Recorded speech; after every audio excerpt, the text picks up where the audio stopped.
Hi, my name is Aiden Williams, and I will be reading Chapter 4, The New Employee. Patrick Picklebottom. Patrick Picklebottom put on his favorite green sweatshirt, brushed back his messy brown hair, and bounced down the stairs into the kitchen. Opening the refrigerator door, he grabbed a bottle of Fizzy's lemonade and snapped off a few squares of his favorite chocolate bar. Excuse me, put that chocolate down, his mother scolded. His mother scolded from the other side of the kitchen, where she was reading at the breakfast table, reading a book. It's 11 o'clock in the morning. You don't need chocolate this early. Patrick, listen to your mother, said his father. Yelled from the adjoining dining room, which he had turned into a makeshift office for himself this particular morning. His red, pudgy face, usually always beaming with a jovial smile. He was scrunched up in these intense concentration. He sat up at the head of the dining room table, surrounded by papers scattered in all directions. And break me off a couple squares of that chocolate while you're at it, he added. Before turning back to his paperwork, his mother rolled her eyes, sighed, and turned to her book. As Patrick broke off more chocolate and joined us at the dining room table. What you working on, Bob? I need to hire somebody down at the store, his dad said. I'm taking the chocolate and putting it in his mouth.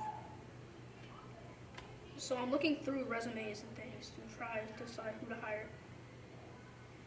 Patrick's father owned a gourmet supermarket in town, where Patrick often worked during breaks from schools and on some weekends. The store wasn't very large, but it seemed to have all the products most people in the town would need. So it was usually pretty crowded. Patrick especially liked the dessert corner, which was always stocked with his favorite treats. What position are you working for? Patrick asked. I need a new night manager, his dad answered, not looking up from the sheet of paper in his hand. You know, Mr. Griffinbacher, he told me the other day that he wants to retire at the end of the month, so I need someone to replace him. Mr. Griffinbacher was an elderly gentleman who helped manage the stores every night and some weekends. Patrick liked working for him. He was always telling jokes and what he could do to make working fun. Really? That's too bad. He's such a great guy. He is. He's going to be tough to replace, his dad mumbled, putting 2 more pieces of chocolate into his mouth. He's worked for me for nearly 10 years. I don't know how I want to find somebody who will to run it as well as he does when I'm not there. Patrick picked up a piece of paper from the table. The top of the paper had a name typed in bold letters, Douglas Hugglestad. It was followed by a lot of very small type below it. Is this one of the people you might hire? Patrick's father gave him a quick glance at the sheet of paper that Patrick was holding. That's a resume. It lists out a person's qualifications. You know what they're good at, and what their goals are, and it tells me about their past work experiences. From the look of his resume, Douglas might be a perfect fit. Patrick read the sheet more closely. Douglas has graduated from a small community college about 10 years earlier. Most of his career experience since he's been working at a variety of stores, first as a cashier or stock boy, and more recently on the management level. But there was only one grocery store listed on his previous work experience, and it was the last place he worked at. Night manager, Picklesmith Market, February, October. Picklesmith Market is one of the largest grocery stores in Willow Lakes, Florida. As night manager, I was responsible for helping customers who would shop in the evening, making sure all shelves were stocked with food for the next morning, managing a staff of 8 people, and keeping customers happy and helping find items that they needed.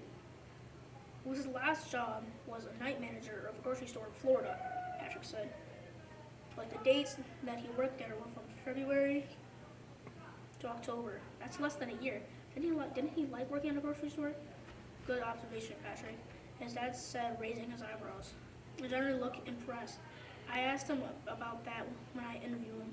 Yesterday, he said he loved working there, but he wanted to move out of Florida because he didn't like the heat and humidity. Patrick's family lived just outside of Boston, Massachusetts, in a small town called Shufflebutter. Well, the winters were pretty cold, the summers were warm and comfortable. Patrick remembered going to Florida on a family vacation 2 summers earlier, and sweating so much he had to change his t-shirt twice before lunch. He had barely even moved. I don't blame him. Florida was nice, but it's just too hot for me. His dad laughed. Yeah, it's not for everybody, but the point is, he didn't leave the job because he didn't like it or he wasn't good at it. In fact, I have a letter of recommendation from his previous employer. Here's someplace. What is a letter of recommendation? Patrick asked. His dad sifted through the disorganized sheets of paper. It's a positive letter that someone writes about someone else. That's just written by his last boss. And let me know that he would do a good job. His dad finally pulled a wrinkled page from underneath a bunch of little wrinkled pages. Here, take a look. Patrick took the letter and read it out loud.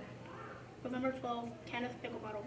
Owner, Picklebottom's Gourmet Grocery, 42 Strawberry Road, Shufflebutter, Massachusetts. Dear Mr. Picklebottom, Douglas Helleswat was a wonderful employee who lived in our story about 9 months this past year. Night after night, Douglas would come to work on time and ready. He is organized, hardworking, and anxious to do a good job. He earned the respect of the people he managed and well his bosses. He has proven a great team member, skilled worker, and an individual that I admire. Based on my experience with Douglas, I fully recommend him for any job that he applies for, and I know he will do a great employee. Respectfully, Oliver Oxlot, General Manager, Pickle Steps Market.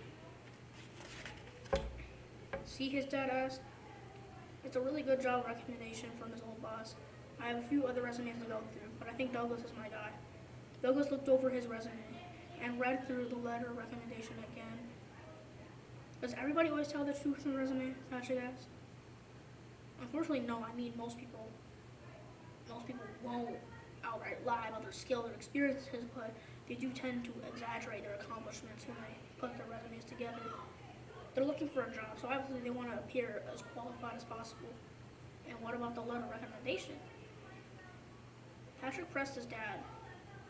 Would an employer ever write that person was good at his job when he actually wasn't? Patrick's father considers, I don't think it's common, but yes, it does happen. Mr. Picklebottom continued looking through the different resumes on the table, and when he stopped, looking up at Patrick quizzically, he asked, out of curiosity, why are you asking? Because I don't think Douglas is the right person to hire. I just think you need to keep looking.